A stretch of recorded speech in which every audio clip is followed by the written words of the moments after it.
వేరుకుంటున్న ఆ రూతు, అంతలో ఒకరి వైపు చెయ్యి చాపుచున్న ఆ రూతమ్మ గారు, అంతలోనే దౌర్భాగ్య స్థితిని, చీకటిని, చాలా వేదనను అనుభవిస్తున్న ఆ సహోదరి, ఆ తల్లి, అంతలోనే అత్తగారితో అంటుంది, నీ దేవుడే నా దేవుడు అనే మాట దేవుడు విని అంతలోనే చెయ్యి చాపుకున్న ఆమెను ఎలా చేసాడో తెలుసా? ఈ రాత్రి నమ్మండి, నిన్ను కూడా అలా మార్చేయగలడు. దేవుని స్తోత్రం చెప్పండి.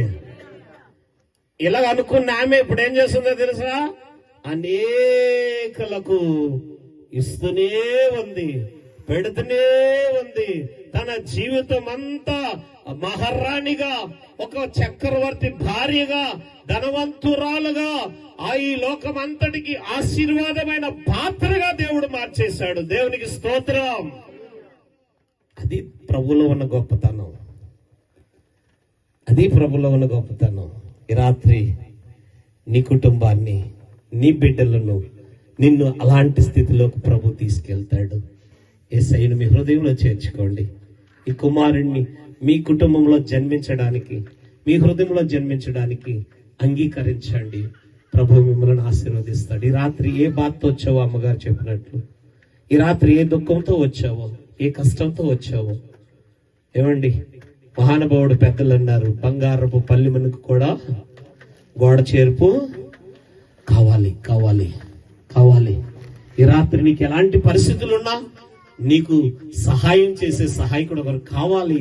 ఆ సహాయకుడు భూమి ఆకాశములను సృజించిన యెహోవాయే. దేవునికి స్తోత్రం. ఆ యెహోవాయే కుమారుడుగా, క్రీస్తు ప్రభువారుగా ఈ లోకంలో జన్మించాడు. అదే ఈ క్రిస్మస్ శుభ సందేశం. ఈ రాత్రి మీ చీకటి ఏదైనా, మీరు యవ్వనస్తులా, మీ జీవితంలో శుభకార్యాలు జరగాల, మీరు చదువుకొని ఉన్నారా, ఖాళీగా మీ జీవితంలో ఒక ఉన్నతమైన మెట్టెక్కాలా, ఇంకా లేక మీరు ఒక గృహం కడుతున్నారా, లేకపోతే వివాహం చేయాలనుకున్నారా, లేకపోతే ఇంకా మీరు కొరతలు కలిగి ఉన్నారా, అవన్నీ కూడా దేవుడు మార్చడానికి సమర్థుడు. ప్రార్థన ఆలకించిన వాడు నీ పరిస్థితులన్నీ మారుస్తాడు. దేవుడి మాటలు దీవించి ఈ క్రిస్మస్ శుభ సందేశంలో ఇక్కడ కూర్చున్న వారిలో, ఈ చుట్టుప్రక్కల ఉన్న ప్రజలలో దేవుడు గొప్ప కార్యములు చేయునుగాక. అందరూ ఆమేన్ చెప్దామా?